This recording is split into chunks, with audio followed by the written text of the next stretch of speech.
It's Jason Abraham, the Shadow Teacher, and I have been requested to share my thoughts on the second coming of Christ.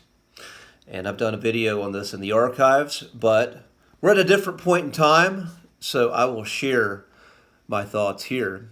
And that being said, my beliefs are subject to change. As more insight and information comes in, what I say today, I may add on, I may be wrong on something.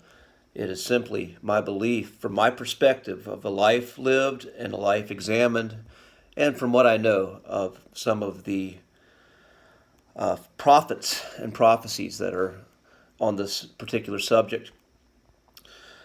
And the book of Revelations, I believe, a good friend of mine is a pastor who's a well-studied, well-learned pastor, and he claims that the book of Revelations, from his perspective, is one of the most misinterpreted books from biblical text, and it's a book of codes and keys that it is, from his perspective. I don't claim to have the codes. I don't claim to have the exact keys to open the book of Revelations. So again, I'm just going to go with the perspectives that I can say that I'm aware of. And I'm also going to talk about mystical perspectives, that of Rudolf Steiner, who I've spoken of in previous videos. And first, I want to address just the word Christ. Christ is a title. It's a title that is sometimes referred to as the anointed one, the chosen one, and sometimes referred to as one with all that is. And to understand Christ, we have to look at the Antichrist and what is the prophecy of the end of time. So from a Christian perspective, the whole purpose of the faith is reconciliation with God. Man has fallen and separated from God, and the purpose of faith is rebuilding that relationship with God. I would say that relationship's actually already there. It's just being able to remove the illusion of separation and connect with what that is. And my belief in God has changed over the years. My understanding and my personal relationship with what God is has changed, and it will continue to change.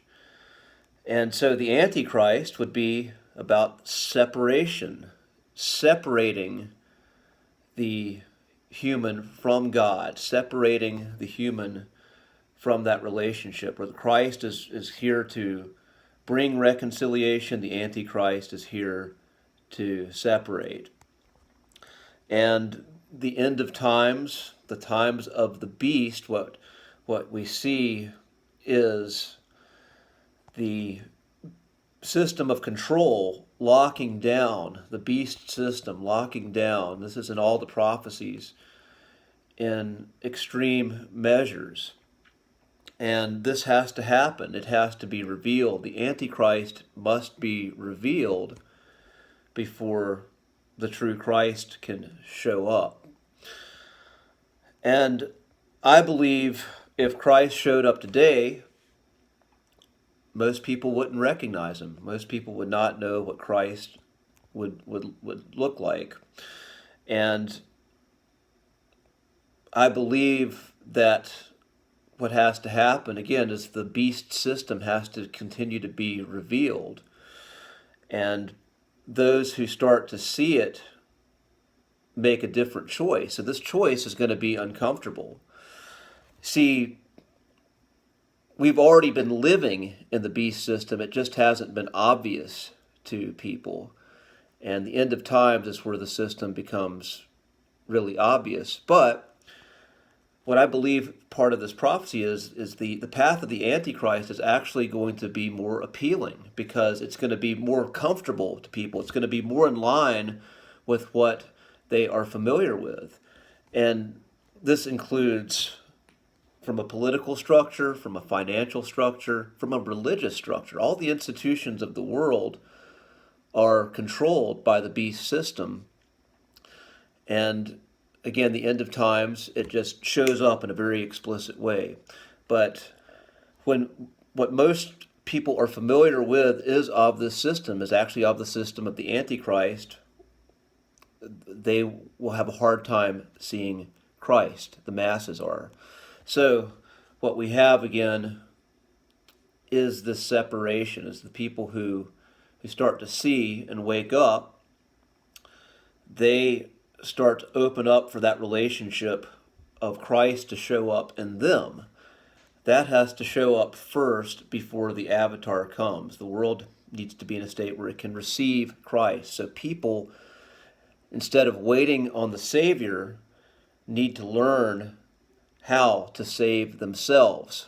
They have to learn to wake up and find that connection with Source as best they can. And some of this is it's a process of releasing trauma, of letting go of the trauma that has controlled you. And again, for the Antichrist to appeal, that's part of how the Antichrist is able to come to that position of power, is through trauma, through when one is controlled by trauma and hasn't processed it, they are a slave to it. And through trauma-based mind control, the Antichrist will be able to get many people to reject Christ and accept the Antichrist as their savior. So I believe the Savior program, when you're looking for that external Savior, is actually the Antichrist program. It is not the Christ program, because the Christ program is to bring the awareness and awakening of God that is in you. Again, this is the great human paradox, is that we're not God, but we have a spark of God in us. And it's that spark that we're called to acknowledge and wake up and reconnect with the divine. So when one is always looking for the Savior out there, then you are going to be subject to illusion. And even though I do believe that there is an avatar, there is a Christ coming, which is going to be an out there thing, we have to wake up and hear first before we can even recognize what that avatar is going to truly be. So the beast system again has to show up. The madness of the world, the disillusion has to show up, and people are going to have to get to a state where they feel so much pain that a Savior shows up. And again, the prophecy is the first Savior is the one who shows up as the Savior is actually the Antichrist. The one who brings world peace is the Antichrist. It's this external Savior. And then once that happens, then the Christ, the true Christ, reveals, because those who have rejected the Antichrist and have gone through this really uncomfortable path, they're going to be ready for relationship with the true Christ. So these are my insights. I've got to end this video just for storage reasons. I'm filming this on my phone, and I got to keep it quick. But the Savior programs, much of that, again, when you're like externalizing and sitting around waiting for something to save you, I believe this is actually more of the Antichrist programming and not the true Christ programming. That's sort of like the Steiner's belief. Steiner believes that Ahriman is the entity. You have Lucifer on the left and Ahriman on the right, two demonic entities, and the Ahrimanic entity comes at the end of time. Christ is the middle. Christ is sovereignty. It is sovereignty of the God spirit and human, and that's what we are called from his perspective to be able to engage with Lucifer and Ahriman, but stand in the middle. And from the Christian, more of a traditional perspective, the left-hand path is Lucifer, and the right-hand path is Christ. And we are called to walk the path of Christ, as opposed to that of the illusion, in that we are not standalone gods. The idea with the Luciferian path is the belief that you are a standalone God and that you you can take the power of God and be that yourself, but the Christian path is that you're called to be in relationship, in communion with your Creator. And that being said, I'm going to end this, and I will see you on the other side, my friends. Be well.